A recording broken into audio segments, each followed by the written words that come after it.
Monsieur le chef du troisième groupe d'opposition. Monsieur le Président, 1,3 milliard de l'argent durement gagné des Québécois envoyé chez Bombardier.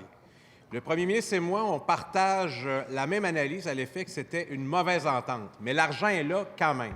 Maintenant, c'est lui qui prend les décisions et tôt ou tard, Bombardier va revenir le voir pour avoir une rallonge d'argent. Parce que les patrons de Bombardier vont être jugés là-dessus, la capacité d'obtenir de l'argent de ce gouvernement. Nous, au Parti québécois, on n'a pas confiance en Bombardier. 2500 postes coupés, une action en chute libre, des bonis honteux à la direction, des décisions qui mettent à mal notre investissement collectif, et tout ça depuis les dernières années. Le ministre de l'Économie du premier ministre, lui, à titre préventif, il n'a pas reçu d'offre de Bombardier, mais il est déjà prêt à donner de l'argent. C'est ce qu'il nous a indiqué, au cas où.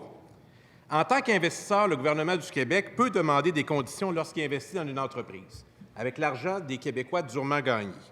Est-ce que le premier ministre peut s'engager, ici à l'Assemblée nationale du Québec, de ne pas remettre d'argent dans Bombardier ou une de ses filiales tant qu'il n'y aura pas des changements importants dans l'équipe de haute direction? Monsieur le premier ministre. Monsieur le Président, ce que je peux m'engager à faire aujourd'hui, c'est de ne pas remettre d'argent nulle part s'il n'y a pas une création d'emplois, s'il n'y a pas des emplois payants qui sont garantis au Québec. C'est ça l'engagement que je prends. Je n'irai pas me mêler de gérer des entreprises privées, là. Mais nous, comme gouvernement, on doit s'assurer qu'il y a des retombées, qu'il y a des emplois payants. Actuellement, dans la section aéronautique, il y a 14 000 emplois chez Bombardier. Si on prend les emplois indirects, c'est 40 000 emplois payants au Québec. Du côté des trains, il y en a 1 000, mais il y a un potentiel de développement extraordinaire. Donc, ce que je peux prendre comme engagement, c'est de ne pas mettre un sou tant qu'on n'a pas une garantie qu'on va protéger puis développer ce nombre d'emplois payants. Première complémentaire, monsieur le chef du troisième groupe d'opposition. Monsieur le Président, la perception que j'ai, c'est que le premier ministre a choisi son camp. C'est celui des patrons. C'est le cas dans Bombardier, c'était le cas dans ABI. C'est toujours les patrons qui guident son action. Il était un patron, il fréquente des patrons, il a un discours de patron.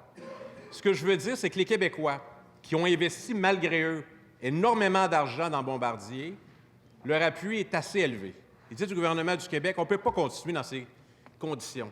2500 emplois perdus, ils ne nous avaient pas dit ça.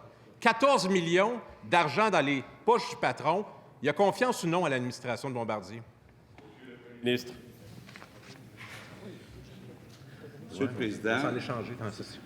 je reconnais le PQ que j'aime pas. Le PQ que j'ai jamais aimé. Le PQ qui dit les patrons, c'est des méchants. Les entrepreneurs, c'est des voleurs. Monsieur le Président, au Québec, là... S'il vous plaît. Monsieur le leader du troisième groupe d'opposition, je vous demanderai votre attention. La parole vous appartient, monsieur le leader. Oui, Monsieur le Président, on ne peut pas prêter des intentions, on ne peut pas qualifier les entrepreneurs de voleurs. Alors, je demande, Monsieur le Président, au premier ministre de retirer ses paroles, s'il vous plaît. Monsieur le leader du gouvernement.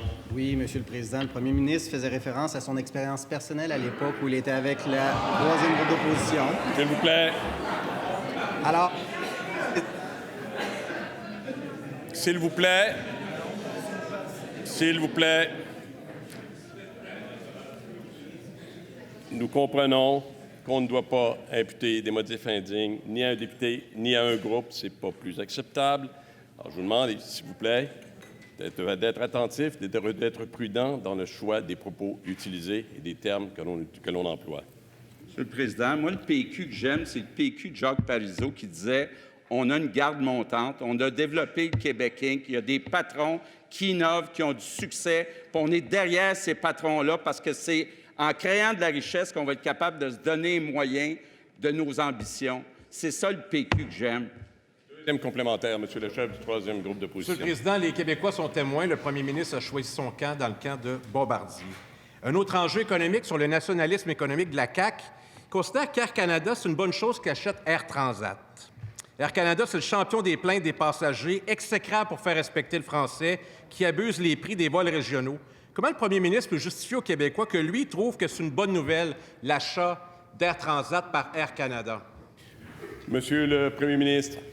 Monsieur le Président, J'ai l'impression d'avoir une question qui vient de Pierre-Carl Péladeau, mais bon, je vais quand même y répondre. Monsieur le Président, il y avait 3 acheteurs potentiels à Air Transat. WestJet, Sunwing et Air Canada. WestJet et Sunwing n'ont pas du tout de siège social au Québec. Air Canada en a une partie. On va travailler à ce qu'il y en a encore plus de leur siège social qui soit au Québec. Donc, Monsieur le Président, je pense que malheureusement, c'était le moins pire choix que de se joindre avec Air Canada puis de développer une grande compagnie aérienne québécoise qui va faire sa place dans le monde.